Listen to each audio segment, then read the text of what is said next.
Bonjour les amis, bienvenue dans le monde, c'est Hugo avec mon pote Daniel. J'espère que vous allez tous bien. Comment tu vas mon Daniel? En forme, comme d'habitude, on est là, tranquillou, et toi, en forme? Exactement, on est sur le ring, on a la patate aujourd'hui car on est là pour vous parler d'immobilier mon Daniel. Aujourd'hui, nous allons aborder le thème, on va dire, vaste de l'immobilier. Et surtout, ma première question pour toi, pour se mettre direct dans le bain, c'est est-ce que tu préfères être locataire ou propriétaire? Bah alors, tout dépend de l'aspect qu'on voit, comment on voit la chose. Tout dépend aussi dans quel pays on est. Parce qu'il y a beaucoup d'inconvénients et beaucoup de choses positives aussi qu'il peut y avoir. Donc, on va passer déjà dans le chose positive ou inconvénient. Qu'est-ce que t'en penses? Tu préfères quoi? Inconvénient ou positif? Bah là, disons plutôt, déjà dis-moi toi, le premier point. Alors, t'aimerais être locataire ou propriétaire? Est-ce que t'as. Parce que tu vois, il y a des. Moi, pour te dire, moi j'avais une collègue de travail, elle était convaincue qu'elle voulait jamais être propriétaire. Ouais, je Et vois. après, je vais te dire ses inconvénients et en fait, le pourquoi elle voulait être locataire et les inconvénients d'être propriétaire. C'est pour ça que je Alors, dis, dis-moi toi, comment tu vois, c'est quoi ton point de vue?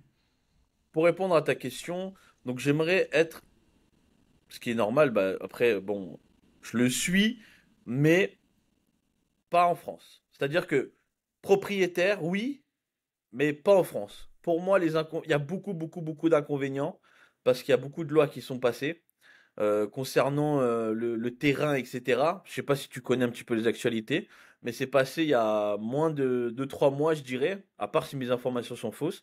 Mais de ce que j'ai compris, maintenant, le terrain n'est plus à toi. Il appartient à l'État français. Donc, c'est un inconvénient. En gros, tu achètes quelque chose, en gros, qui n'est même plus à toi. C'est comme les lois, tu sais, en Angleterre. Tu peux acheter des biens, etc., mais le terrain reste au Royaume-Uni, tu vois. Ah ouais, bon, Et après, est-ce que c'est pas par rapport peut-être. Ouais, parce que moi j'avais entendu un truc, mais je crois qu'il reste toujours à toi. C'est juste que l'État français, pour rectifier un peu l'information, il peut s'approprier ton domicile ouais, voilà. en cas de guerre ou de solution extrême. Il y aurait eu un changement extrême au niveau politique où voilà, le gouvernement est renversé, où il y a un problème Bien avec un autre sûr. pays. Il pourrait s'approprier ton domicile. Mais c'est-à-dire que ton domicile, après, c'est dans tous les pays du monde, hein. Du moment qu'il y a un fléau, qu'il y a un problème, que ça explose, l'État est suprême et peut te prendre ton bien à tout moment. L'armée, en fait, elle a le contrôle. Tu peux pas empêcher un militaire de t'exproprier de ta maison, tu vois. S'il a besoin pour une mission ou pour telle ou telle chose qu'il a à faire de prendre position sur ton terrain, si c'est l'armée, tu pourras rien faire. De toute façon. Tu vois, tu Ouais. pourras pas dire à Ah, l'armée, entrez pas chez moi, on est en guerre, on est en guerre. Tu vois? ouais, le cas, bien sûr. Après, en France, bon, moi, je parle que pour moi, les investissements, pour être honnête, propriétaire d'une maison, non, c'est pas trop mon délire. Mais dans le business location, c'est-à-dire acheter pour ensuite les mettre en location, ouais, ça me parle Voilà. plus. Et Ça toi, part. tu te verrais continuer, par exemple, voilà, à vivre à des endroits où tu louerais, parce qu'à tout moment, tu peux dire, je me taille, parce que c'est ça le mot, en fait. Ouais, c'est ça le but. En fait, ouais, carrément propriétaire. Je dis oui, je valide fort. Sans parler des inconvénients. Il y a l'aspect inconvénient, mais il y a beaucoup de choses positives aussi. T'es chez toi, tu fais ce que tu veux enlever un placo, tu l'enlèves, tu veux rajouter un truc, tu le mets. Bref, t'es chez toi, tu fais ce que tu veux mettre un jacuzzi, tu le mets, tu veux mettre un hammam, tu le mets. Enfin, t'es chez toi, c'est carrément magnifique. Après, dans l'aspect positif, bah, comme t'as dit, je te rejoins. Tu pars quand tu veux, tu reviens quand, voilà, tu reviens, tu fais ce que tu veux. Au moins, tu sais que tu as un pied à terre dans n'importe quel pays, dans le pays, là où tu te trouves et que tu as acheté un bien, tu sais que si tu pars, tu reviens, tu as ton bien, il est ici. Non, Tu mais vois? justement, ce que je disais, c'est que locataire, en fait, t'as plus de liberté, je trouve. Parce que, alors, propriétaire, oui, c'est toujours ton bien et tout ça du moment que tu payes ton crédit ou que tu l'as payé cash. Mais locataire, en fait, l'avantage d'être locataire, c'est. Je vais te donner un exemple.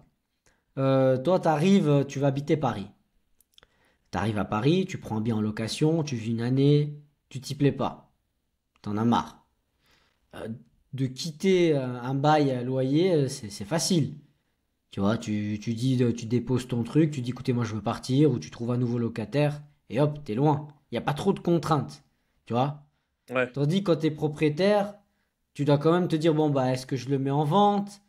Est-ce que c'est le moment, les prix sont, tu vois, les prix du marché, est-ce qu'ils sont favorables à la vente ou pas? Tu vois? ouais. D'un coup, tu vas pas vendre parce que tu vas perdre de l'argent, c'est pas la meilleure période. Tu vois, Bah ça, t'as des faut pas. blocages au niveau. Après, t'es peut-être lié à une hypothèque, à un crédit à la banque. Ouais. T'as plus de contraintes. Tandis que le gars, il se dit, ah, j'ai envie d'aller habiter Barcelone. Bah, il trouve un nouveau locataire où il rend son bail et puis il part habiter à Barcelone, tu vois. Bien sûr. Après, Il y a pas de barrière, il n'y a pas de restriction.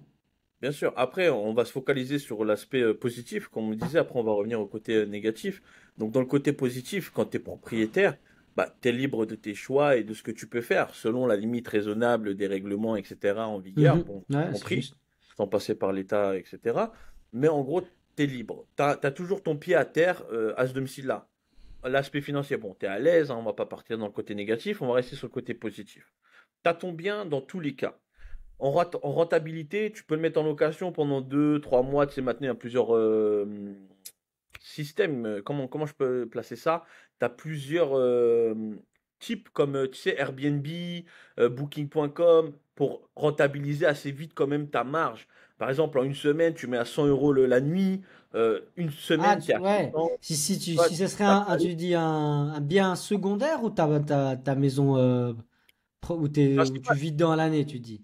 Bah, principal ou même secondaire, dans tous les cas, tu peux faire ça. Après, moi, c'est mon point de vue. Les gens, ils vont se freiner parce qu'ils vont dire, on va leur dire des choses, etc. Mais moi, même si c'est mon bien principal ou autre, si par exemple je vais au bled pendant moins 5 6 7 mois, écoute, je le mets en location. Je dis, Ah voilà, ouais, tu peux aussi le tu faire. vois ce que je veux Tu dire? peux. Ouais, Moi, ouais. je le mets, comme ça, je suis une rentabilité. En plus, je suis en vacances et en plus de ça, je gagne de l'argent. C'est quand même magnifique. Dans tous les cas, c'est Non, un ça c'est business. bien.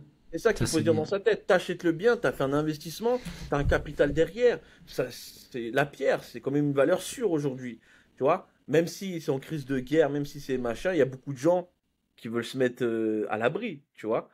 Enfin, Non, s'ils ont envie d'avoir. l'immobilier, ça fait partie des trois investissements qui, pour moi en tout cas, qui sont à faire. C'est-à-dire que En voilà, c'est développement, soit bien sûr. immobilier, bourse, et puis un business, justement, business en ligne ou un business physique actif qui te donne des revenus tous les jours.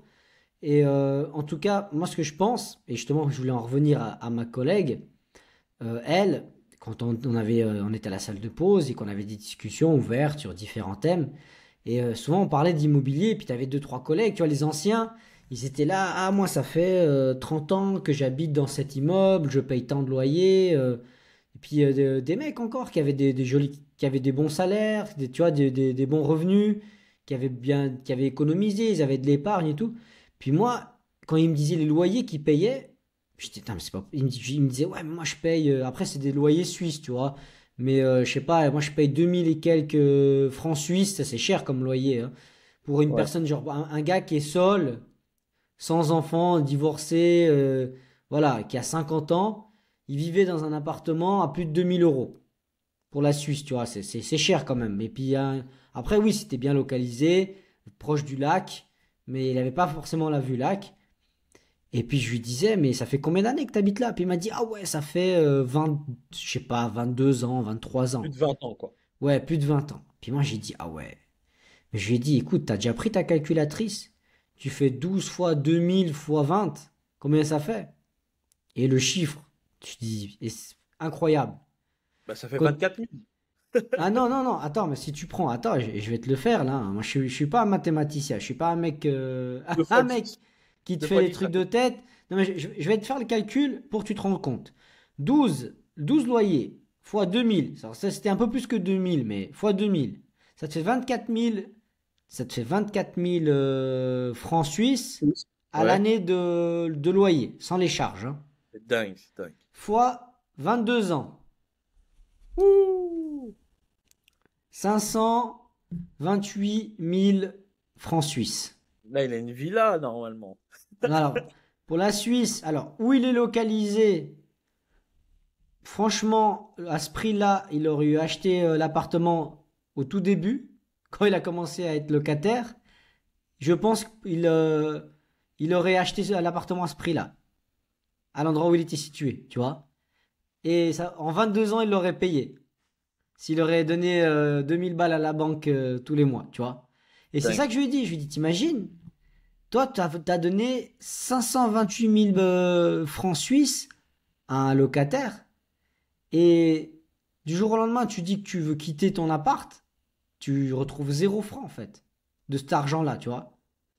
Je veux dire, oui, alors il y a l'usure, il a usé le bien. Mais lui, dans sa poche, il n'y a rien de cet argent. Tu vois? Tandis qu'imagine, le même lui, il y a 22 ans, il aurait acheté le bien, Ouais, il il serait aurait bien. acheté l'appartement, bah, il aurait déjà investi 528 000 euros. En plus de ça, l'appartement, il aurait pris une plus-value par rapport au moment où il l'aurait acheté et aujourd'hui. Et si un jour il veut partir, il décède ou il veut s'en débarrasser, il veut le vendre, bah, il y a toujours un capital. Il retrouve cet argent. Tu vois, s'il meurt, bah, les enfants, ils vont hériter du bien. La dette, majoritairement, elle sera payée et puis ils pourront revendre et ils vont toucher la différence. Au pire, ils touchent quelque chose, tu vois. Si lui veut vendre, bah, à tout moment, il regarde ce qui lui reste à payer, il vend, il prend déjà l'argent, la partie qu'il a donnée, il récupère, tu vois. Par Ouais, rapport ouais. à la valeur du bien de l'immeuble, lui, il prend la différence. Et puis si justement, s'il veut rester dedans, bah de toute façon c'est de l'argent qu'il a à lui et quoi, c'est son argent, tu vois. Il a investi, bien sûr. Forcément, donc il va rester dans son bien. Et c'est un Mais investissement qui à la fin te rapporte quelque chose. Tandis que quand t'es locataire et que tu restes longtemps au même endroit, tu vois, si tu restes genre 20, 30 ans au même. Alors heureusement qu'il y a des locataires, hein, je dis pas le contraire. Mais si tu as les possibilités, et des fois c'est ce que je veux dans cette vidéo, c'est ce que j'aimerais en fait dire aux gens, si vous avez la possibilité d'être propriétaire, faites-le, parce que si vous dites que je vais vous habiter au même endroit pendant 20, 30 ans, ben vous aurez acheté le bien, quoi, tu vois. ah, c'est clair, c'est clair, c'est clair. Après, bon, faut voir l'aspect aussi où s'ils ont des possibilités, s'ils n'ont pas d'autres projets en cours, si aussi ils aiment bien être libres, d'être comme ça Ouais, aussi en tant voilà. que... Tu vois, ou peut-être qu'ils investissent. Après, quand on parle business immobilier, c'est vraiment mondial, hein, parce que c'est dans le monde entier, tu sais, il y a plusieurs ethnies, plusieurs religions, etc. Enfin, pas par rapport à la religion, origine, pardon, je voulais dire, dans le sens où, tu sais, peut-être qu'ils investissent au pays, ils investissent peut-être dans d'autres pays, etc. Ouais, Tu vois, c'est peut-être. c'est sûr. Mais écoute, tu vois, Daniel, si tu te dis, après, aujourd'hui, peut-être ça a plus moins de sens. Mais à l'époque de nos parents, eux, c'était quoi leur culture? C'était tu trouves un travail et tu vas travailler à cet endroit jusqu'à ta retraite. C'est ça un Ouais, peu. Les parents, ouais. c'était ça. C'était la génération des années 60. Et même avant, leur truc, c'était, bah voilà, c'est trouver un travail. Une fois que tu as trouvé un boulot qui est proche de chez toi, qui te permet de nourrir ta famille, bah tu vas y rester jusqu'à la fin de carrière. Et je peux te le dire que c'est vrai parce que j'en ai fêté des parts à la retraite ces dernières années. Justement, toutes des personnes des années 60, 50, 60. Et puis eux, bah, c'est ça, ils ont fait carrière, 30 ans dans la même entreprise, ils ont leur maison. Voilà, c'est-à-dire que ça donnait sens au fait d'acheter une maison parce que tu allais y vivre à l'endroit, dans la région où dans la région où tu travailles, bah, c'est où tu vas vivre. Tu vois, tes enfants, ils vont aller à l'école dans le coin, tu comptes pas partir. Que tu sois n'importe quelle nationalité. Ouais, ouais, le Au point de vue. final, Ça, c'est un bon point de vue. Ouais, je vois ce que tu veux dire. voilà, même celui qui vient comme immigré, s'il vit 30 ans au même endroit, puis après il part dans son pays, il vit quand même 30 ans au même endroit, tu vois. Après, Bien c'est sûr. juste que le type, quand il est arrivé comme immigré, il n'avait pas les moyens d'investir dans l'immobilier au moment de son arrivée, tu vois. Bien sûr. Et s'il aurait pu le faire, s'il aurait eu, imagine un immigré qui arrive dans un pays, qu'il arrive en France ou en Suisse, puis qui peut d'entrée acheter son bien immobilier, s'il sait qu'il va travailler dans ce pays, puis qu'il y reste 30 ans, bah, à la fin, entre les deux projets, celui qui loue et celui qui achète, il va être mieux. Il va être il est plus bénéfique parce qu'il pourra revendre aussi, revendre son bien. En cas de décès, il pourra récupérer des fonds, tu vois. Il peut remettre en location s'il veut partir à habiter dans un autre pays. Il est toujours gagnant. Bien sûr, c'est pour ça. Ouais, ça c'est très intéressant ce que tu dis. Ça récapitule un petit peu ce que j'ai dit. T'investis dans un bien immobilier et tu pars quand tu veux, tu fais ce que tu veux. Enfin, t'es un peu plus libre et puis t'as des revenus qui reviennent tous les mois ou par semaine. Tout dépend de toi, comment tu vas être intelligent Ouais, dans mais ton... même si tu veux partir, tu me dis, j'en ai marre, je vais aller habiter à Madrid, au Maroc, ou j'en sais rien où. Tu peux partir, tu le mets en location. Après, la part du risque, au fait, de l'immobilier, c'est au moment où tu l'achètes, tu vois. Par exemple, le locataire, lui, il prend pas de risque parce que il loue, il part, voilà, au pire, il remet une couche de peinture, c'est réglé. Lui, c'est Ouais, pas son problème, la vétusté de la maison, de l'immeuble qu'il loue. Ça, c'est pas son problème au locataire. Tandis que quand toi, t'es propriétaire, c'est ton problème, la vétusté du bien. Tu vois? Et quand tu as un bien pendant 30 ans, bah c'est sûr qu'il y a des choses qui vont tomber en panne, qu'il faudra changer. Tu vois, si tu as une maison, bah vous êtes au gaz, peut-être voilà, ou je sais pas, comment vous appelez-vous, les machines, les installations du gaz à changer, la robinetterie, je sais pas, tu vois, la peinture, l'isolation, les fenêtres qui vieillissent. C'est clair que tu sais pas juste, tu vas investir au prix que tu as acheté et puis tu vas pas mettre 1 euro de plus. Tu vois, automatiquement, sur les 30 ans, tu devras faire des améliorations. bien sûr. Tu vois, c'est pour ça que moi, je pense que c'est clair que c'est un investissement dans l'immobilier. Alors, même si tu achètes, je sais pas, je te donne un exemple. C'est quoi chez toi, par exemple, une villa, une maison individuelle, le prix moyen dans ta région? Dans ma région, à peu près, bah, ça dépend comment tu veux comme villa. Enfin, tu Une, parles avec villa, une piscine. villa standard, classique, tu vois, pas un truc, pas un château, hein. Ouais, Classique. La petite maison mitoyenne, je sais pas comment vous appelez ça, une maison classique. maison moderne. Ouais, Mais tu mets un bon 250 000. Même moins, tu peux, mais tout voilà. dépend. Parce que tu sais, il y en a ici, ils peuvent prendre des maisons un peu anciennes, on va dire, bon, qui sont quand même bâties, c'est bien structurées. Et après, ils rénovent derrière. Donc, ça leur reviendra peut-être moins cher. Tu Ouais, vois mais ce non, que moi je je veux te dis dire? une maison sur plan, t'achètes avec ton Toute neuve terrain sur et le tout. plan. Ouais, 200 250 000, Voilà, comme ça c'est ça. un projet. Ça c'est quoi? C'est quelle région chez toi en Euh, France? nous, c'est plus région centre. Voilà, ma région centre, 250 000. Dis-toi, t'achètes maintenant, imagine-toi 25, 30 ans, t'achètes à 250 000. T'arrives à 65 ans. Ta maison, entre-temps, elle a vieilli, C'est tu vois. clair. Il y a des choses qui ont changé, des technologies, les vitres, tu vois. Bah, dis-toi, à l'époque, il y avait double vitrage, mais après, il y a eu triple. Après, il y a peut-être mieux encore, il y a peut-être, tu sais pas, avec l'avenir, il y aura des récupérateurs de chaleur sur le verre, j'en sais rien, tu vois. Il y a des choses qui évoluent. Ta robinetterie, elle va tomber en panne, ton système de chauffage, il y a l'isolation de la toiture, les tuiles qu'il faut peut-être changer, tu vois. C'est-à-dire que dans les 250 000, faut compter qu'il y aura peut-être, avec le temps, un budget rénovation, même que c'est neuf, tu vois. Dans Bien tous sûr. les cas, il y aura des trucs à changer. Et après, bah, comme tu dis, tu peux aussi acheter pour moins cher, pour 100 000, 150 000, faire les travaux de réno, et puis tu vis dans un endroit, dans un bien immobilier qui est correct. Mais aussi, avec le temps, tu devras aussi de toute façon faire des améliorations. Il y a toujours quelque chose qui finit par s'abîmer ou par vieillir, tu vois. Après, justement, ça, faut en parler aussi. Ça va être l'aspect sur la gestion de l'investissement. Quand tu reçois bah, une part, par exemple, du locataire par mois ou par semaine ou peu importe, faut penser que si toi, en fait, tout dépend en fait de la chose. Quand toi, tu y es, tu y vis.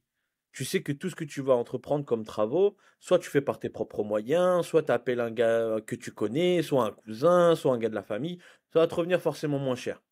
Si tu es en phase pour que tu fasses louer ton bien, là, faut bien se dire que tout ce que tu vas gagner, tu fais un retour sur investissement aussi. C'est-à-dire que tu vas améliorer quand il y a un truc qui tombe en panne.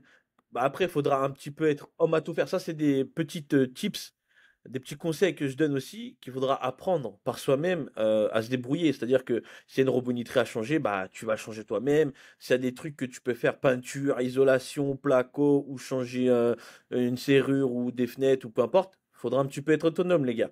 Ou les filles, peu importe. Mais c'est sûr que tout l'argent que le locataire va te verser, que ce soit par mois ou par semaine, comme je disais, faut pas oublier de mettre un petit tas de côté au cas où justement il y a ces genres de choses qui subviennent. C'est là où il faut penser en fait. Il faut réfléchir, il faut anticiper. Voilà, le mot exact, ça serait anticiper. Quand tu investis dans un bien, tu sais que, comme tu viens de dire, au fil des ans, bah voilà, il faudra changer ça parce que ça sera usé. La poignée de porte, bah tout le temps tu l'ouvres, bah forcément à un moment donné, bah elle va être usée. Ah, pas bon. Je dis pas au bout de 2 jours, Non, mais mais c'est après des choses que tranquillement. tout se change. Au bout d'un moment, Tes fenêtres, Voilà, les joints des fenêtres, ils finissent par vieillir. bien Et il faut sûr. penser que quand tu achètes une maison, c'est pas que l'argent de la maison que tu as donné au début. Tu vois, il faut toujours compter une partie de rénovation due à l'usure. Tu vois, c'est comme une Ap- voiture. Il y a des Après, pièces quand tu achètes d'usure. une maison, après, quand tu achètes une maison, tout dépend les contrats. Mais moi, en guise de connaissance personnelle, quand tu fais un contrat pour acheter un bien, tu fais quand même un minimum comment ça s'appelle, de garantie sur la maison, pièces, usure ou quoi que ce soit. Ouais, mais alors ça, Ça, faut le faire. ouais, mais c'est pas comme ça. En fait, tu fais garantie. La garantie, elle est au début, en fait, quand tu t'installes dans les biens immobiliers. C'est-à-dire, tu vois, même une entreprise, elle vient de poser des panneaux solaires ou un système de chauffage ou voilà, d'électricité. Il y a une garantie, c'est sur l'installation quand tu viens de l'acheter ton bien. Après 10 ans, tu ne pourras pas dire si ça tombe en panne, ça ne sera pas l'entreprise qui va venir réparer, à moins que tu aies une garantie 10 ans, tu vois. Je suis qu'il y a une Bah oui, mais pompe la à garantie, chaleur. justement, Voilà, si tu as une moi, pompe à chaleur puis qu'il y a une non, garantie 10 ans, oui, mais souvent, il y a une garantie ou un contrat de service, il s'arrête au bout d'un certain temps, tu vois. Il y a une durée, bien voilà, sûr, durant 5 ans, ils viennent faire bien sûr. l'entretien, le service. Après, c'est plus sous garantie. Et justement, c'est comme tes fenêtres. Tu mets des fenêtres, elles sont neuves, ok, les joints, les fenêtres, tout est nickel. Mais dans 20 ans, il faut penser Non, peut-être que puis, tu vas changer tes fenêtres, tu vois. Un, parce que la technologie, elle aura peut-être évolué et qu'il y aura d'autres systèmes. Et puis que tu pourras aussi faire d'économies d'énergie en ayant des fenêtres modernes avec des joints modernes, tu vois. bien Parce sûr, que le bien problème sûr. des fenêtres, c'est les joints qui finissent par pourrir, quoi. Puis tu vois les vieilles fenêtres en bois à l'ancienne où t'as le courant d'air qui passe quand tu mets la Ah ouais, main. ouais, les arbitrages là, ouais, je connais. Voilà. Bah, tu vois, c'est des fenêtres s'il faut, elles ont 20, 30 ans. Bien sûr, mais après, quand Mais tu mets une somme de 250 000, exemple, voilà, tu vois, c'est quand même, tu vas avoir des choses modernes de nos oui, jours, tu des trucs. les auras, mais Oh, elles vont voilà, durer 20, 30 ans, c'est tout. Tu vois, c'est quand c'est même pour ça pas que je mal. dis, tu vas vivre une 20, trentaine d'années dedans, mais après, il faut penser à garder un petit pécule parce que il y a la partie rénovation. Et Bien c'est là où je sûr. voulais en venir. Là, je parlais justement de ma collègue, là, et elle disait, ah, moi, je veux pas être propriétaire parce que j'ai pas envie de payer ma machine à laver. Tu vois? Explique-nous. En fait, elle veut. En fait, par exemple, elle vit dans un immeuble où tu as des machines à laver le linge et Commune. commune au Ouais, ouais, je vois rez-de-chaussée. quoi. Ouais. Et puis, tu vois, ils mettent la monnaie et puis tu peux laver ton linge et tout ça. Bah, À tu partir laves. d'un certain jour, tout ça et tout, là. Voilà, t'as un jour pour une, un jour pour l'autre. C'est comme Ouais, ouais. ça. Et elle dit, bah voilà, moi au moins, si ma machine elle tombe en panne, c'est pas mon problème. Puis moi, je lui ai dit, bah, si ta vision s'arrête que à ça, que au simple fait d'acheter une machine à laver, que de devoir acheter une machine à laver et l'entretenir, que juste pour ça tu n'es pas propriétaire, bah c'est petit quand même. Parce que quand tu vois le prix d'une machine à laver actuellement, alors là je peux te dire, et moi qui justement aussi un appartement en euros, ou qui a été payé en euros, puis j'ai acheté des accessoires, des machines à laver et tout en euros, et quand tu sais que le moins cher, t'en as à 300-400 € des machines à laver, les moins chers, alors peut-être pas les plus économiques au niveau énergétique ou en consommation d'eau, mais la machine la moins chère du marché, tu peux en trouver une pour 300-400 €. Même moins cher à côté, après, il y a Voilà, l'Allemagne. si tu prends une occasion, une seconde main et Mec, tout. Voilà. Mais ça veut dire que tu vois, si c'est ça le frein qui t'empêche d'être propriétaire parce que tu te dis, ma machine, elle va tomber en panne, alors c'est pour ça que je veux pas être propriétaire. après, bon, libre à elle, on va pas, tu vois, j'ai envie de dire des trucs, Non, mais on va dire. non, il faut juger parce que les gens sont pas réalistes. Tu peux Bah, pas en te fait, là, dire, le niveau de maturité, il est tellement bas. Parce que, tu vois, sur le retour d'investissement, elle aurait pu se faire beaucoup d'argent en beaucoup de temps. Et si elle s'est bloquée juste d'une machine à laver, après, moi, si je suis astucieux et je suis chez moi, je vais faire un système pour justement installer ma machine à laver. Ça va venir ah, moins mais cher, quoi. même si je dois la changer 10 fois au prix de la machine à laver, tu la C'est changes 10 abusé. fois. Je veux dire, au bout d'un moment, tu veux dire, elle a plein de contraintes. Et elle peut laver que le lundi ou que le vendredi. S'il faut, c'est son jour de lavage. Elle est au travail, elle peut pas faire ses lessives. Elle doit attendre encore une semaine avant de pouvoir faire ses lessives. Elle doit mettre des pièces dans l'appareil. Si elle fait le bilan au bout d'une année, ça lui coûte combien? Ses lessives, tu vois. Plus le séchoir, mettre le séchage, combien ça lui coûte? Faut faire les calculs justes. Tu vois, de dire de dire que c'est juste de devoir payer une machine si elle tombe en panne et devoir la changer, que ça, moi, elle a pas envie d'avoir de contraintes. Je suis désolé. Si elle met des pièces dans son séchoir ou dans la machine à laver, puis qu'à la fin du mois, elle fait son calcul, et puis qu'elle regarde aussi combien elle a pu faire de lessive, parce que c'est bien joli de dire que tu payes pas, mais au final, t'as pu faire combien de lessive? Si chaque fois que c'est ton jour de lessive, t'es au travail. Tu Ouais, ouais, vois? c'est chaud, Ou c'est si t'as chaud. que le soir et puis tu rentres puis t'as pas le temps parce que t'as les enfants, t'as ci, t'as ça, ou t'as ton cours de sport qui tombe le même jour de musique ou j'en sais rien. C'est-à-dire qu'au final, tu vois, c'est pas un argument qui tient la route. Mais voilà, je voulais le placer parce que c'est un truc qui m'a assez marqué parce que c'était des personnes qui motivait les autres à ne pas le faire, à ne pas acheter au fait. Un peu Ah ouais, tous ses collègues de travail de sa génération, tu vois, ils en parlaient pas trop et tout parce que tu sais, on dirait ils se motivaient pas trop entre eux, au fait. Tu vois? ouais. Ils voulaient pas se motiver entre eux parce que, justement, vu qu'il y en avait une qui voulait pas investir, tu vois, elle freinait un peu les autres. Tu vois, ils se disaient tous, ah, moi, je loue un truc à 2000 et quelques francs suisses. Ah, moi aussi, moi, j'ai vu là, moi, j'ai. Puis, au fait, tu sais, ils se poussaient dans la location à celui qui avait la meilleure location. Puis, au fait, moi, je suis arrivé et j'ai déstabilisé tout le monde. Parce que j'ai dit à un de ses collègues, je lui ai dit, hé, mais t'as 50 ans, t'investis pas, t'as de l'argent de côté, nanana, je comprends pas. Et je dis, juste pour avoir la vue lac, puis tu vas combien de fois au bord du lac? Tu vas jamais au bord du lac. Je lui dis, écoute, tu changes de canton, tu vas habiter là-bas, tac, regarde les prix de l'immobilier. T'as de l'argent de côté, achète. Les taux d'intérêt à la banque, ils étaient intéressants. Le prix du bien était intéressant. Après, tu prends ta voiture et tu iras te promener au bord du lac. Mm. Et tu auras beaucoup plus de plaisir d'y aller parce que c'est pas si loin que ça au final. Et puis Justement. le gars, il l'a fait. Et c'est pour ça qu'elle s'est frustrée. Le fait que lui, il s'est lancé dans l'immobilier. Puis elle a commencé à envoyer des pics à dire son problème de machine à laver, tu vois. Et c'est juste que durant toutes ces années, son discours, il tenait pas la route. Et puis elle a vu que bah, ses collègues, ils se sont dit, ah bah finalement, il a raison. Et puis ils se sont lancés dans l'immobilier. Et puis Ah voilà, ouais, ils ont c'est leur dingue. propre machine à laver maintenant.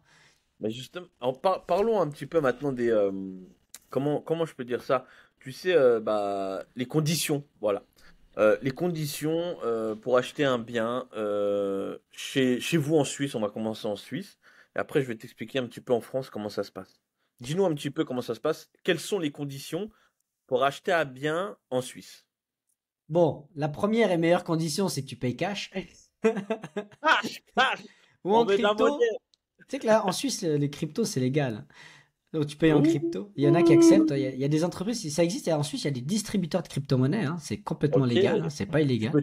Tu peux Tu change peux le change crypto en. directement. Tu vas à Lugano et c'est un des tout premiers distributeurs de crypto-monnaies, si je me trompe pas. Tu peux retirer sur place la crypto-monnaie. Mais Cool. tu pourrais payer en cash ou en crypto. Et le deuxième, alors la première option qu'il y avait il y a quelques années, plutôt à la génération de mes parents, tu pouvais donner que 10% de fonds propres. Parlons de l'heure actuelle.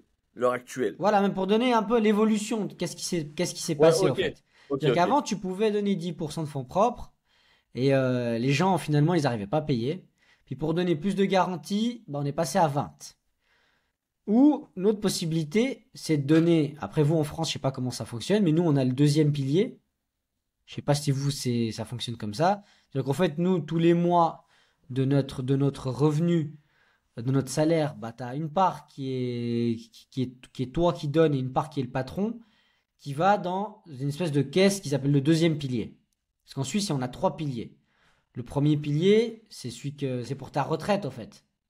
Ouais, ouais, ouais. Et en fait, quand tu arrives à 65 ans, ou ça dépend les métiers, bah, en fait, tu as l'argent qui est garanti par ton AVS pour ta Ah, retraite, et tu as une AVS, ouais. part du deuxième pilier, ils appellent ça. Et le deuxième pilier, ça te permet d'avoir une retraite beaucoup plus élevée. Mais ce qui se passe actuellement, c'est que le deuxième pilier, il couvre plus le salaire que tu gagnes et les dépenses. Tu vois? C'est-à-dire qu'en fait, le deuxième pilier, quand tu arrives à la retraite, et vu que ça rapporte pas beaucoup les intérêts, ça couvre plus assez ouais, ça te couvre pas ton salaire, le salaire que tu as gagné toute ta vie, en fait. Tu vois? Ouais. Et c'est-à-dire que tu vas arriver à la retraite et tu vas avoir moins que ce que tu avais gagné toute ta vie. Et c'est pour ça que tu peux faire un troisième pilier que tu peux déduire aux impôts, où toi-même, en fait, tu épargnes encore en plus dans une espèce c'est dans une caisse qui va gérer l'argent pour toi, puis qui va te rapporter des intérêts, puis avec les intérêts composés, tu arriveras à la retraite. Enfin, je sais pas, tu vois, pour te donner un exemple, tu as des gens, ils partent à la retraite avec un deuxième pilier de 400 000 francs suisses. Ouais. Et en fait, ils ont la possibilité de, soit ils se font bah, mensuellement, ils vont Prélevé? toucher de cette part et prélever mensuellement, tu vois, sur ce montant-là. Tu peux te dire, bah voilà, moi, des 400 000, je veux que tous les mois, vous me donniez tant d'argent. Et ça va faire que, par exemple, si lui, quand il travaillait, il était employé, il gagnait 5 000 francs suisses par mois, à la retraite, il aurait peut-être touché 2 800, mais au deuxième pilier, il pourra retrouver environ 4 5 000 francs suisses par mois, tu vois. Ouais. Ou si tu quittes la Suisse, tu retires l'entier de le deuxième pilier, tu Ouais, vois. c'est quand même compliqué un peu, Et hein. souvent Mais les du coup, étrangers, en fait c'est assez bien fait. Souvent les étrangers, par exemple, ils quittent la Suisse, alors pas dans tous les pays, mais ils peuvent retirer, par exemple, c'est une des clauses, c'est-à-dire si tu quittes la Suisse, tu peux retirer ton deuxième pilier. Et il faut savoir que tu ouais, commences à cotiser, si je me trompe pas, à partir de 25 ans. Je crois que c'est 25 ans, ouais, même ça. mais du coup, ils demandent pas de. Quand tu arrives à la banque, là, tu vois, tu as conseillé tout ça. Ils te demandent quoi? Quelles sont tes conditions? Ah, et déjà, Concrètement. ils demandent, bah, ça dépend le crédit que tu veux faire. Au minimum, Par tu dois exemple, avoir je veux 20, acheter tu une dois avoir, maison, voilà, une 5 maison, pièces, voilà. on va faire sur des prix un peu, voilà, tu vas acheter une maison à 600 000 francs suisses, tu dois avoir 20% de fonds propres. Tu dois avoir 120 000 francs. Et en plus, après, tu as les frais de notaire. Tu as 3% de frais de notaire. Et après, ça dépend le canton en Suisse. Les frais de notaire, c'est pas les mêmes. Ça peut aller de 3 à 6%. Tu vois, voire plus. Mais en tout cas, c'est entre une fourchette de 3 à 6%. Et le 20%, c'est le minimum de conditions pour avoir accès à une hypothèque. Et ensuite, ils vont regarder combien tu gagnes par mois. Tu vois, parce que tu dois pouvoir amortir. En fait, ils font des espèces ça fonctionne en rang. Il y a le premier rang, deuxième rang. Et tu as, par exemple, je sais pas, 20 ans, 25 ans pour amortir le premier rang. Et ils vont voir qu'il faut que tu ailles une. C'est pour ça qu'ils font une espèce de calcul, combien tu gagnes et combien la banque va te prêter.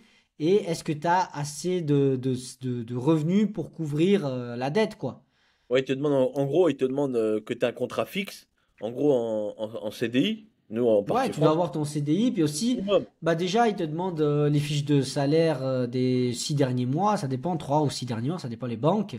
Puis eux, ce qu'ils vont voir, c'est, ils vont te faire une simulation avec un taux plus haut que celui qui est actuellement, pour pouvoir voir si tu as un pouvoir financier qui est assez fort pour couvrir si d'un coup les taux d'intérêt ils explosent. Si Tu tu es en vois? capacité de rembourser, quoi. Voilà, par exemple, même si le taux d'intérêt il serait à 0,5%, bah eux ils vont te faire une simulation à 5%. Parce que si d'un coup il y a une crise, bah les taux peuvent monter et puis toi tu dois avoir assez de revenus annuellement pour couvrir en fait la dette, quoi, tu vois, les D'accord. prestations. Puis ils te demandent voilà des conditions, c'est qu'est-ce que tu as comme crédit, qu'est-ce que tu payes comme quelles sont tes dépenses en fait, tout simplement. Alors tu donnes à la Ouais. banque tes dépenses, ils regardent si t'as justement si t'as assez de revenus, combien tu gagnes, si tu veux investir seul ou à deux. Justement, souvent à deux, bah, ils font le calcul des deux salaires. Et après, il y a une autre partie, bah, tu peux mettre justement ton deuxième pilier, si tu veux. Tu peux apporter 10% de fonds propres. le deuxième pilier, c'est les cotisations C'est ces retraite, c'est ça? cotisations que tu cotises à partir de 25 ans. Tu D'accord, vois? ok. Puis vu que tu cotises assez vite, hein, tu vois, quelqu'un qui travaille de 25 à 30 ans, il peut facilement avoir déjà 40, 50 000 francs suisses au deuxième pilier. Bah, Ça va tu vite, hein. peux aller à la banque puis dire, bah voilà, moi, j'ai déjà, euh, j'ai déjà 50 000 et je donne la différence en cash. Et là, tu vois, souvent les gens ils donnent 10% en cash et 10% de deuxième pilier. Tu Incroyable. vois? Et c'est souvent les gens, c'est comme ça, ils passent souvent par ce principe-là. C'est-à-dire qu'au lieu de se dire, bah voilà, moi j'attends sur ma retraite pour toucher le deuxième pilier, bah ils n'auront pas le deuxième pilier, mais en contrepartie, ils ont la maison.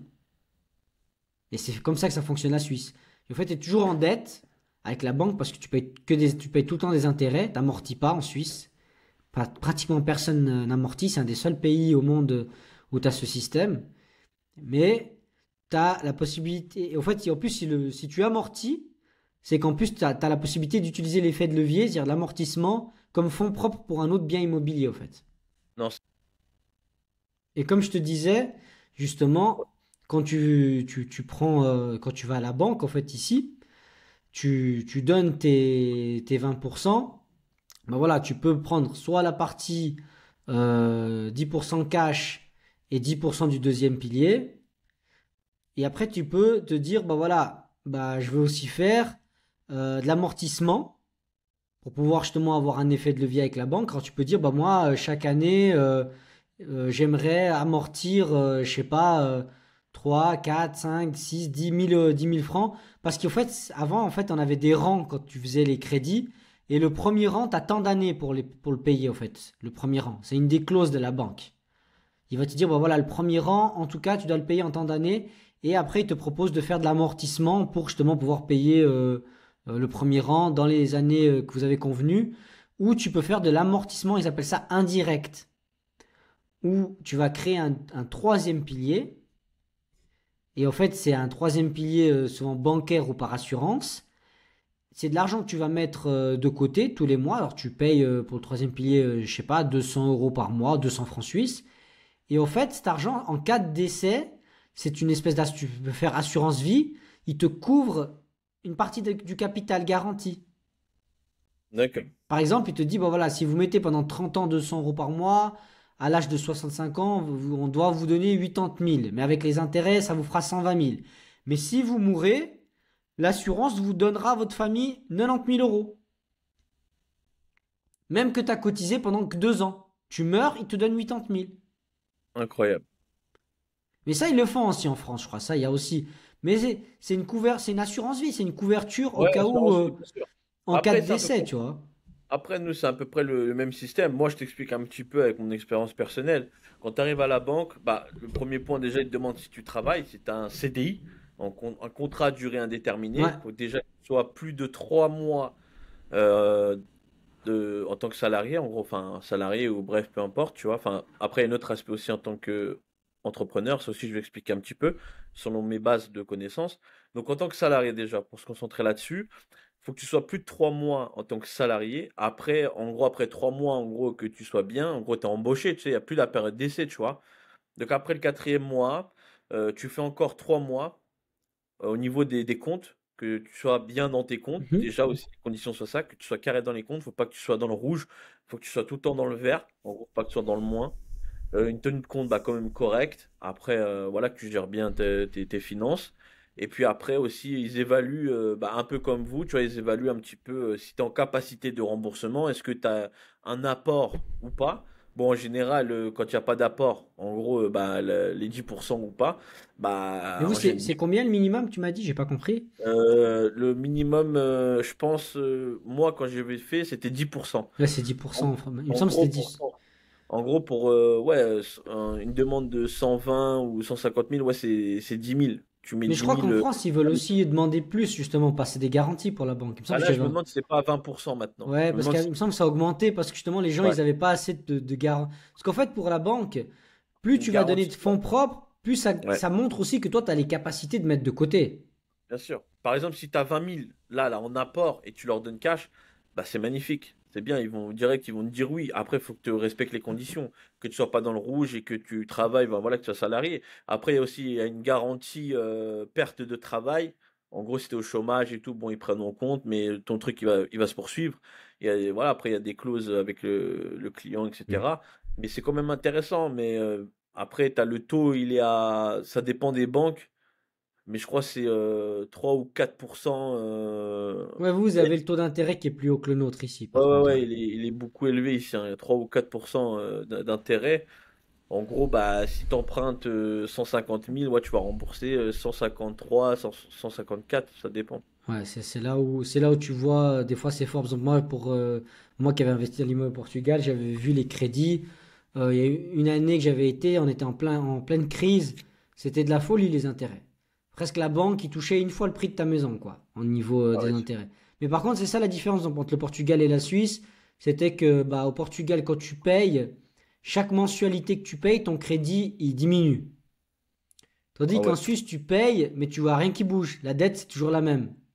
Après, franchement, si on parle un peu des pays étrangers, bah, moi, tu vois, Bon, moi, je suis macédonien, Macédoine du Nord, c'est-à-dire c'est un pays de l'Est. Bah, tu vois, là-bas, tu arrives avec du cash et ta maison, elle est faite en une semaine, tu vois. C'est vraiment un truc de dingue. Genre, Mais le système bancaire ne fonctionne pas chez toi? Ou bien... si, il y a un système bancaire. Tu peux faire un emprunt de crédit, mais là-bas, euh, enfin, nous qui sommes étrangers, enfin, en quelque sorte, tu as compris en gros, nous qui sommes en France maintenant, et quand on arrive là-bas, on est comme des étrangers. Donc, tu arrives là-bas, on va dire, avec 10, 20, 30 000 euros en poche. Là-bas, tu fais une bonne maison, tu vois. T'es quand même bien, tu Après, vois. bah justement, bah maintenant pour te parler du Portugal, nous, ça a bien changé. En fait, les étrangers, à l'époque, ils arrivaient, on leur demandait rien du tout. Tu disais juste que tu étais à l'étranger, la banque te prêtait. T'arrivais, tu dis je vais acheter une maison. Bon, après, les prix, c'était pas les mêmes prix d'aujourd'hui, tu vois. C'était une moyenne entre 80 et 120 000 euros. T'avais déjà une jolie maison. Et t'arrivais, tu disais, bah voilà, moi, je suis en Suisse. Déjà, tu disais Suisse ou France. Au pire, ils te demandaient une fiche de salaire. Voilà, comme quoi t'étais, une preuve comme quoi tu étais à l'étranger. Ils te prêtaient sans autre. Après, ils ont commencé à demander bah, des fonds propres. Et après, ils ont commencé à faire des crédits en fonction des crédits pour les locaux et des crédits pour les étrangers. Mais vous, chez vous, là, vous pouvez pas acheter direct, enfin, vous pouvez pas faire les choses cash direct. Vous êtes obligé de passer par une banque. Non, tu peux payer cash. Mais si t'as pas d'argent, tu peux pas payer cash. Si je veux payer 120 000 euros, puis je les ai en cash, je peux payer. Mais si tu veux passer par la banque, vu que t'es immigré, en fait, même que t'es de la nationalité du pays, imagine un Portugais qui est portugais, mais qui vit en Suisse ou qui vit en France, il Ouais. aura un crédit il aura pas le même crédit qu'un local, en fait, tu vois. Ouais, Parce je comprends. il vit à l'étranger. Tu vois, Ouais, parce qu'en donc, fait, si tu vis, par exemple, le taux d'intérêt et le montant que tu donnes, si tu vis à l'étranger ou tu vis sur place, c'est pas le même. Tu vois? c'est malin. Ils vont te demander plus de. Ouais, c'est beaucoup plus cher, au fait, si tu fais un crédit en vivant. Donc, tu vis en Mais Suisse. si toi, t'es double résident, tu sais, t'as la double nationalité, c'est-à-dire Non, mais que, parce qu'en fait, au consulat, tu dois donner une adresse fiscale. Et c'est ce qui n'existait pas avant. Avant, tu pouvais habiter en Suisse puis faire croire que t'habites, que genre, tu pouvais faire croire, tu pouvais faire croire que t'étais toujours au Portugal, tu vois? Ouais, tu pouvais faire croire à l'État que tu vivais au Portugal, mais en fait, t'étais en Suisse. Parce qu'ils savaient jamais quand tu rentrais ou tu partais, ils avaient aucune idée, tu vois? Et bah, maintenant, l'État, il te demande une adresse fiscale, et justement, ce qu'ils ont fait de nouveau, c'est que maintenant, si tu as un bien immobilier au Portugal et puis que tu vis à l'étranger, et que toi, tu peux pas être sur place, ils te demandent même d'avoir un représentant fiscal. ah Pour... ouais, il pousse la chose, hein. Voilà, ils ont poussé. Mais pourquoi? Parce que... Mais je les comprends. Il y a eu beaucoup de tricheries, beaucoup de... Ouais, il y a beaucoup de Ah, voleurs. Il y a eu beaucoup de tricheries, beaucoup de voleurs. Et l'État a commencé à vouloir se redresser. Il y a eu la crise, hein. Le Portugal, ils ont tout perdu avec la Grèce et tout. C'était les pays les plus touchés. L'État, il y a eu que des voleurs à l'État. Alors c'est le peuple qui paye, mais en vrai, il y a eu que des voleurs aussi au niveau de l'État. Maintenant, ils essaient de remettre les choses en ordre, même qu'il continue à y avoir des crapules. Mais ça permet de contrôler au fait les magouilles. Tout simplement ouais. d'avoir un représentant fiscal sur place aussi. C'est pour, voilà, c'est pour être sûr que tu reçois le courrier, tout simplement. Que si toi t'es à l'étranger, il peut. Parce que tu vois, avant, les gens ils étaient à l'étranger, puis ils disaient ah, mais moi je suis à l'étranger, je vois pas vos. Je vois pas les courriers, je vois pas ci, je vois pas ça. Tu vois, ils avaient des excuses. Ils disaient qu'ils voyaient pas les correspondances, alors on pouvait pas les accuser de ne pas payer, tu vois. Parce qu'ils disaient, ah, mais moi je suis à l'étranger. Tandis qu'en ayant un représentant fiscal, automatiquement, lui, il reçoit du courrier qui vient du fisc, qui est pour Ouais, toi. Et c'est obligatoire. c'est dingue. Tu connais bien, toi, hein, toutes les lois Oui, et parce tout, que je c'est suis un investisseur immobilier à l'étranger, c'est pour ouais, ça que je suis, je fais de la top location. businessman in the world. Je fais de la location saisonnière au Portugal, à la plage. Et justement, bah, c'est tous des processus qui ont changé aussi. Du moment où moi j'ai acheté et aujourd'hui, les choses, elles ont changé, les façons de demander des crédits. Après, bah voilà, le meilleur investissement, que ce soit en Suisse ou au Portugal ou n'importe où, c'est d'apporter le maximum de fonds propres pour que vous puissiez être sur des biens qui sont autoporteurs, où la banque vous donne le moins de garanties possible et en plus, vous avez un effet de force par rapport à, bah, si les taux d'intérêt montent, vous êtes moins impacté par la montée des taux d'intérêt parce que si d'un coup, bah, même vous avez, je sais pas, une année, vous perdez votre emploi ou autre, bah, vous avez donné beaucoup plus de garanties à la banque. Et Ouais. le planche, le fonds propre, on va dire, idéal, ça serait 33% de fonds propres. Ouais. Incroyable. Et Non, là, mais tu es c'est sur t'es sur un bien autoporteur et normalement, la banque, en plus, si tu mets en location, la banque, limite, elle te regarderait même pas tes fiches de salaire, quoi. Tu vois? après le mieux, enfin pour moi, hein, quand vous allez dans des pays un peu plus, bah si je puis dire un peu plus pauvres économiquement, on va dire que voilà, que c'est un peu plus faible niveau monnaie.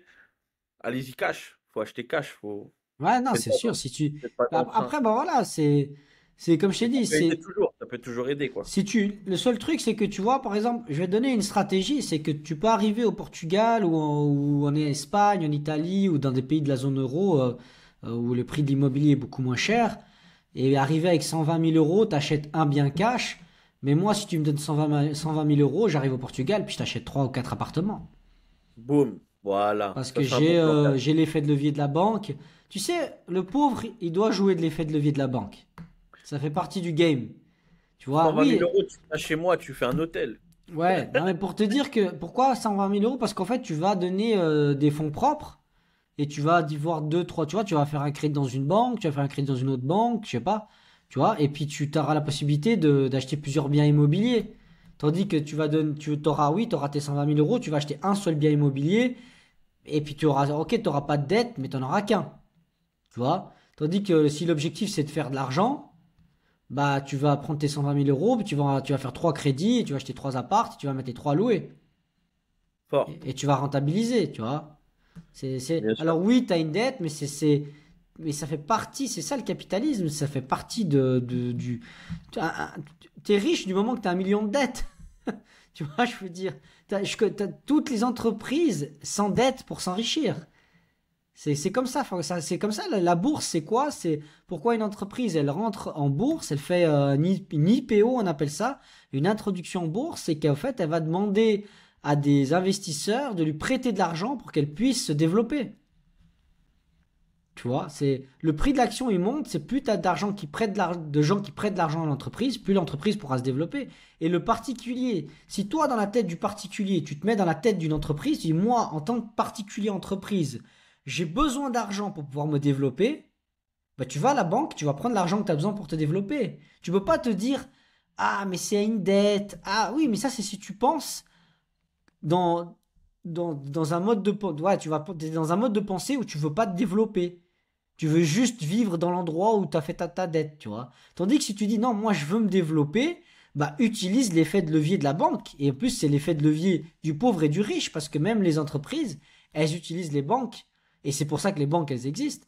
C'est parce que justement, on utilise l'effet de levier de la banque pour pouvoir s'enrichir. Tu vois. Fort. Alors même que tu vois, tu peux dire, ah mais j'ai 1 million de dettes, je suis dans la merde, j'ai la corde au cou. Pas du tout.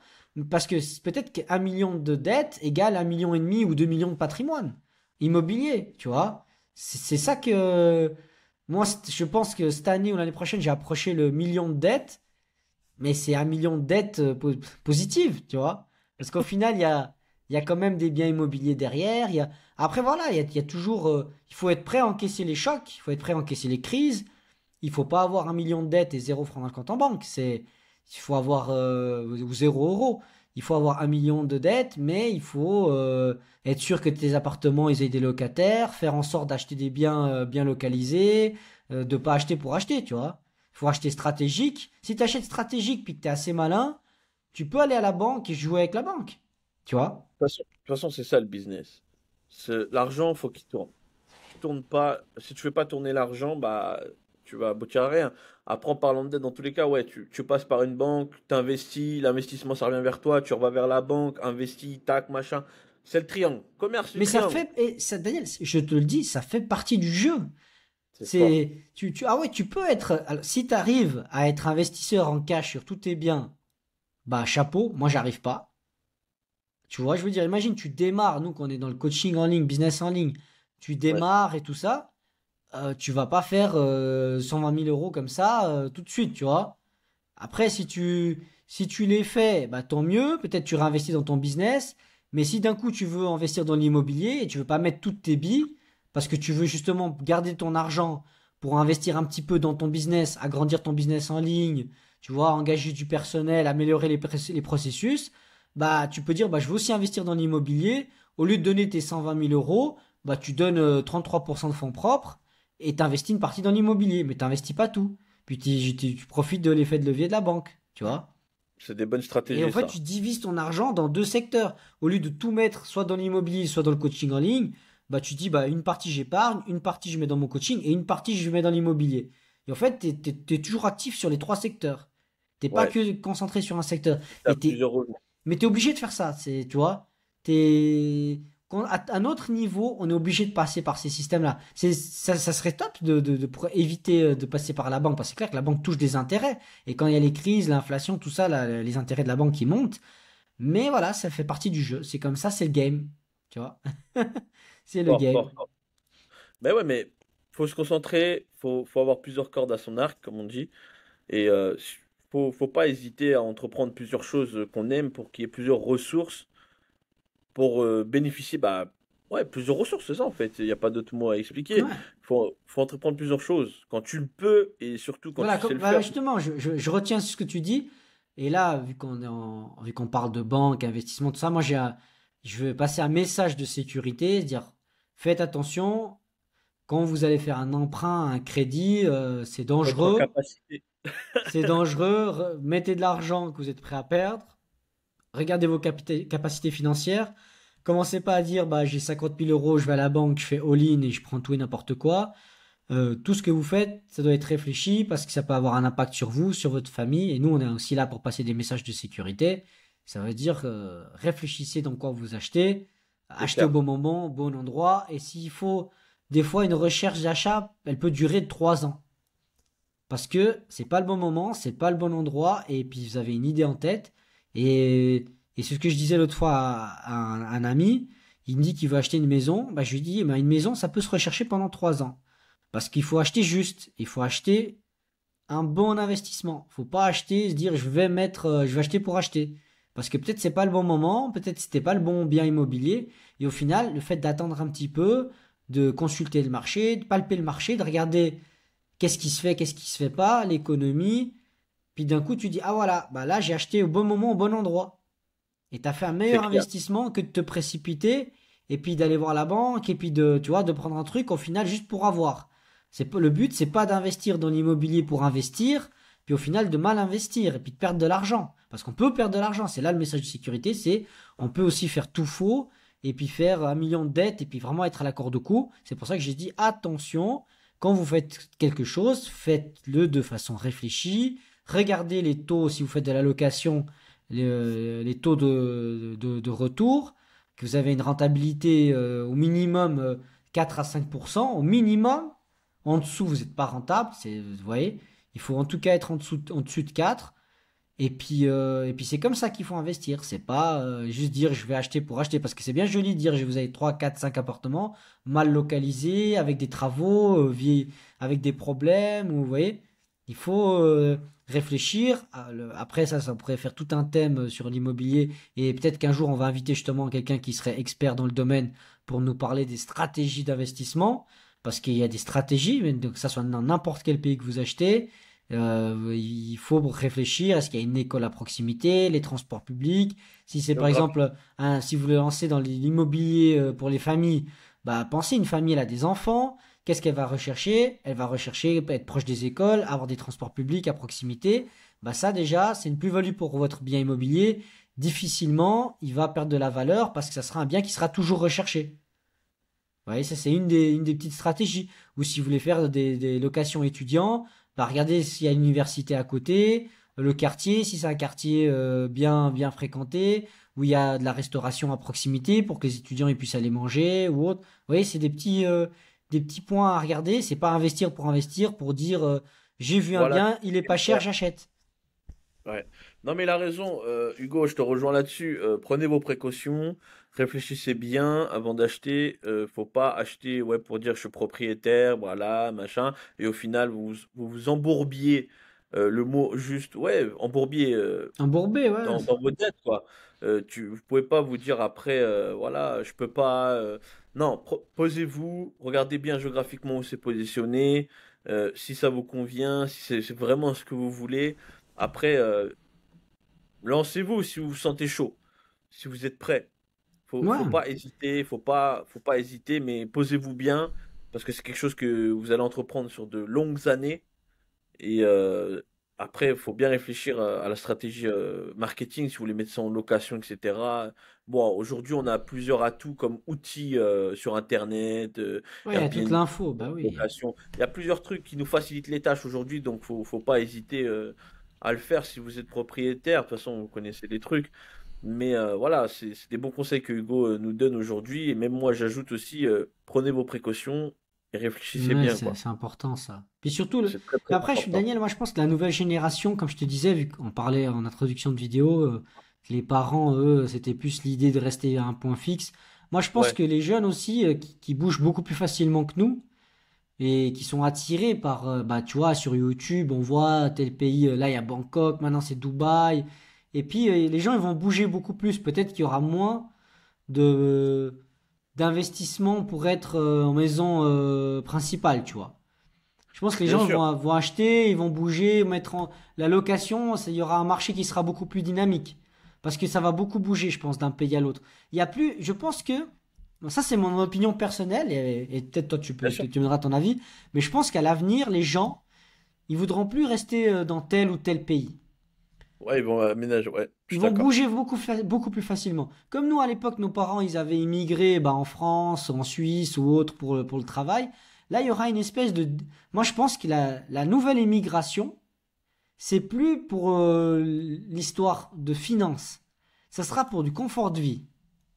Confort de vie, Tu exact. vois? Par exemple, je pense qu'il y aura une génération de Français qui en aura marre de la France pour telle ou telle raison, parce qu'ils se font voler, parce qu'ils se font, tu vois, L'insécurité, les heures de l'insécurité. travail, trop d'heures, trop de ci, pas assez de conditions.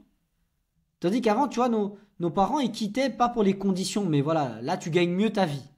Puis aujourd'hui, les jeunes, je pense qu'ils sont prêts à pas forcément gagner mieux leur vie, mais avoir un meilleur confort. Tu vois la différence? C'est-à-dire à se dire, bah Bien sûr. voilà, moi, je sais pas, je préfère habiter en Norvège parce que en Norvège, ils font moins d'heures de travail, ou ils font des semaines de 4 jours, ou les enfants à l'école, il y a une autre méthode d'apprentissage. Et ça, la nouvelle génération, ils vont plus se regarder. Ou ah, je préfère aller dans tel pays parce que les magasins, ils sont ouverts jusqu'à tard dans la nuit. Et moi, je veux parce que là, dans cette ville, il y a, je sais pas, plein de salles de sport, plein de cinéma et plein de trucs. Tu vois, comme Ouais, voilà, on dit à Dubaï, il y a tout. le confort de vie, quoi. Et je pense, ouais, je pense que ça va être un des points parce que tu sais, ça fait partie, tu vois, de la pyramide de Maslow. Hein. On voit les différents besoins de l'être humain et le confort revient, je pense, va revenir facilement. Plus que l'aspect financier de nos parents. Tu vois, nos parents, ils voyaient, ils pouvaient faire un boulot désolé, un boulot de merde, mais c'était bien payé. Alors voilà, ça valait la peine d'immigrer parce que Oui. au pays, c'était dur. Et moi, je vois beaucoup, bah, tu vois, des Portugais ou même des Espagnols ou autres qui viennent, qui venaient en Suisse, puis maintenant finissent par repartir, quoi. Parce que ça leur plaît plus. Y a pas, tu vois, les magasins ils ferment tôt, c'est peu actif. Et puis ils préfèrent au final rester chez eux. Puis il y a un autre lifestyle. S'amuser, quoi. Ouais, ils préfèrent le confort de vie local au fait de juste venir gagner plus d'argent en Suisse, par exemple. Tu vois. Alors il y en a, ils Ouais, tout viennent des dépend fois de la mode de vie. une deux. Tout dépend la mode de vie des personnes. Il y en a, ouais, bon, côté latino, ils préfèrent un peu ambiance, Ouais. la plage, des délires comme ça, quoi. Mais Après, il y en a, plus fort qu'à ouais, l'époque de nos parents. Plus fort, vraiment. plus fort, ouais, bien sûr. Tu Bah vois. oui, bah après, les nouvelles tendances, ouais, c'est sortir, s'amuser. Bon, voilà, après, chacun a son mode de Ouais, vie. mais alors justement pas, en fait, Dani, tu serais étonné, j'ai vu des statistiques, les jeunes vont beaucoup moins en boîte de nuit. Ah ouais? Ouais, j'étais étonné. Alors, deux statistiques qui sont incroyables chez les jeunes, c'est que, un, Incroyable. ils couchent moins les uns avec les autres. On avait déjà parlé de ça, je crois, dans une vidéo, il y a moins d'échanges. Et deuxièmement, ils vont moins en boîte de nuit. Ils sont plus à être sur les réseaux, à se parler en ligne, sur Twitch, sur les plateformes, tu vois. C'est pour ça que je te dis qu'aujourd'hui, les gens, ils vont dire, mais attends, où c'est que je peux être posé tranquille avec mon ordinateur, il y a une bonne connexion Internet et puis je peux parler avec tout le monde, tu vois. Ouais. Tu vois, c'est pour ça que le jeune, lui, il s'en fout d'où il va vivre. Il veut vivre confortablement. Et moi, je vois, quand j'étais au boulot, je croisais des apprentis, des plus jeunes, et puis je vois que c'est une autre mentalité. Ils cherchent pas Ouais, ouais, bien forcément. sûr. C'est pas leur, pour eux, c'était pas la priorité, le salaire, c'est le confort. C'est, tu vois, ils ont plus des Le idées de voix. divertissement. Ouais, divertissement, mais pas boîte de nuit comme notre génération où on aimait plus sortir, soirée et compagnie. Eux, c'est plus le confort, tu vois, de se dire les conditions qu'ils ont. Tu vois, par exemple, quand ils cherchent un travail, ils vont regarder est-ce qu'il y a la salle de sport, tu vois, est-ce que au boulot, quels sont les avantages au boulot. Tu sais, il y a des entreprises, il y a des massages, ils t'offrent ci, ils t'offrent ça, tu vois. Et je pense que même les entreprises, pour attirer les gens, au bout d'un moment, il faudra aussi donner des... Et moi, je suis assez partisan de ça, je suis même un des plus forts partisans, c'est de dire aux entreprises de... Au final, t'as pas besoin de forcément donner plus d'argent aux gens, mais tu peux leur amener plus de confort. Et les pionniers là-dedans, ce sont les Américains. Tu vois, Google, qu'est-ce qu'ils ont fait? Les entreprises comme Google, Facebook, les grosses boîtes, ou les startups aux États-Unis, ils leur mettaient des baby-foot, des consoles de jeux, des salons de repos, des salles de sport, des terrains de basket à l'extérieur, pour que tu as l'impression d'être au travail, mais un peu à la maison. Parce qu'au final, tu passes, vous faites combien d'heures? 35 heures en France? Bah, quand même, Ouais. 35 heures, bah, chez vous c'est 35 heures, nous ici en Suisse, certains ils font presque 45 heures. 45 heures de ta semaine au travail. Tu vois? Alors après, il y en a qui vont dire ouais, mais un maçon, il fait comment et tout. Bah, aménager le travail de la maçonnerie. Mettez des pauses de midi plus longues, donnez des conditions, aménager les containers de chantier beaucoup plus confortables, mettez des douches propres, tu vois, amène des conditions. Tu vois, les maçons, ils portent des sacs de ciment, des trucs. Alors oui, les entreprises, elles investissent dans des machines, mais par exemple, tu pourrais payer une séance à ton employé, une séance par mois de kinésithérapie, de massage, tu vois. Moi, c'est des choses pour moi nouvelles que je trouve que les entreprises devraient amener dans tout type de métier, pas forcément Bien sûr. dans Une les salle de bureaux. pont. Après, il y a aussi en mode en Chine ou au Japon ou je sais plus quoi là. Tu sais, ils sont payés même à dormir même dans leur temps de bureau et tout pour qu'ils soient Bon, relaxés après, la Chine, c'est extrême, hein. La Chine, on connaît, Non, mais ils nous montrent pas tout, c'est hyper extrême. Tu les vois faire du sport et tout ça, moi, mais je veux juste parler de ça. Juste, juste parler du fait de. Tu sais que. Je sais pas, je crois que c'était un reportage que j'avais vu ou je sais plus. Ou... Bref. Genre, tu sais, ils s'allongent. Enfin, ils dorment, je pense, pendant l'heure. Et ils expliquaient qu'en gros, ils étaient payés à se reposer, même dans leur temps de travail. Comme ça, ils sont plus productifs. Parce que, tu sais, ils sont tout le temps derrière leurs écrans ou des trucs comme ça et tout. Donc, c'était un point fort, justement, pour amener un peu des choses confortables dans leur travail, en fait, tu vois. mais la Chine, je me méfie parce que l'information en Chine est énormément manipulée. Tu vois, c'est comme tu les vois faire du sport le matin et tout, mais ce que tu sais pas, c'est que c'est un truc hyper militaire. Ils sont là, ils font du sport, on dirait une chorégraphie, et puis après, derrière, ils se tapent 12 heures de travail, tu vois. Ouais, la discipline de ouf. Mais c'est trop. Il te montre un truc, mais derrière, c'est parce que tu crois, tu vois. Mais moi, je te D'accord. parle un truc tout con. Tu vois, c'est pour ça que moi, il y a souvent dans les syndicats, je sais pas chez toi, mais nous, on a les syndicats au travail où je dis aux gens, allez dans ces syndicats et amenez des choses. Il n'y a pas que l'argent, il n'y a pas que le fait de dire tout le monde veut être augmenté, parce que des fois, il y a des entreprises, elles n'ont pas le pouvoir financier pour forcément augmenter. Mais regardez s'il y a des alternatives pour, euh, pour être beaucoup plus, pour que l'employé soit plus productif, tu vois. Ouais, ouais, ouais. Tu vois, ils me disent payer au final une séance de massage à un employé une fois par mois, par exemple, tu vois. Puis Ouais, si l'employé il est moins malade, il est moins, tu vois, je sais pas, tu moi leur sors j'appelle ça santé, sport au travail. C'est, tu vois. un bon massage. Tu sais, tu fais. Enfin, je sais pas, moi, tu vois, je suis chef d'entreprise ou je dirige mon entreprise, tu vois. C'est des choses d'ailleurs que j'aimerais mettre en place parce que moi, j'y pense aussi à ça, tu vois. Si je sais pas, mettre une zone. Enfin, une zone de confort, c'est-à-dire tu mets la play, tu sais, un peu de divertissement. Tu peux faire du bon boulot tout en faisant un peu de relax à côté, tu vois. Et par exemple, pour mes ouvriers qui travaillent pour moi, etc., bah par mois, je sais pas, un petit bon de massage, voilà, Voilà, pour exactement. l'année. Voilà, tiens, un petit chèque cadeau, fais ce que, un truc comme ça, un petit truc histoire qu'ils soient à l'aise. Après, voilà, faut aviser, faut Mais faire les choses. Même des ça s'appelle partenariats, perdre pour gagner. C'est perdre pour gagner parce que bien sûr. toi, en tant que patron, tu vas perdre de l'argent, ça sera un investissement, mais derrière, c'est clair. tes employés seront beaucoup plus productifs et reconnaissants. Parce qu'ils vont Bien se dire, sûr. ah, mon patron, Daniel, il nous a Et donné il un est bien. bon pour aller faire une séance de kinésithérapie. Et peut-être t'as des mecs qui se disent, c'est quoi la kinésithérapie? J'ai aucune idée. Ou ils vont, des mecs barbares, ils vont dire, ah, kinésithérapie, c'est quoi ce délire? Le mec, il va aller une fois, il va se sentir super bien, il va kiffer. Tu vois, il va se dire, ah, c'est top, il va le remettre en place, il va avoir un nerf bloqué ou j'en sais rien quoi, un ostéopathe, tu vois, ça dépend ce que tu veux faire. Ou l'acupuncture, par exemple.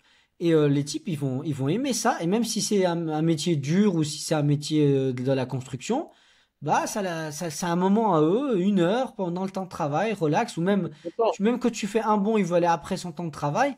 Mais au moins, il a l'impression d'être récompensé, chouchouté. Tu vois? Parce que, genre, quand tu payes ton employé, bah, il te paye, voilà, ok, bah, je fais tant de temps de travail, je fais du travail, je mérite tant.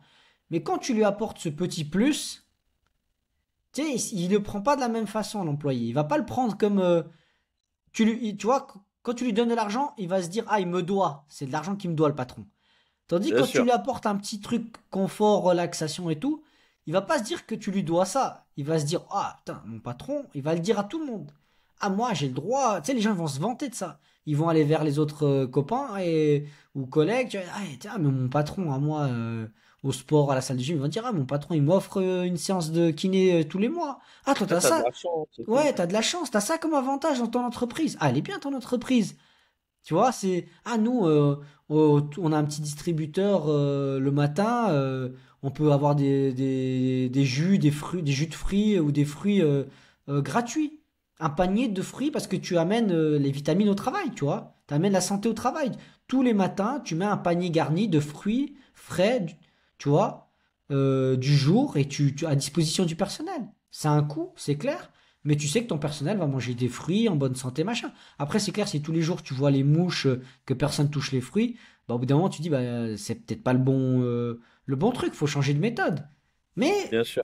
je pense qu'à mon avis, il y a il y a quelque chose À à en amener. Ouais. tirer. Ouais, ouais. Ouais, bien sûr. Non, il y a matière à discuter sur ça. C'est important quand même de prendre soin de l'humain. Faut pas oublier avant tout qu'on est des humains.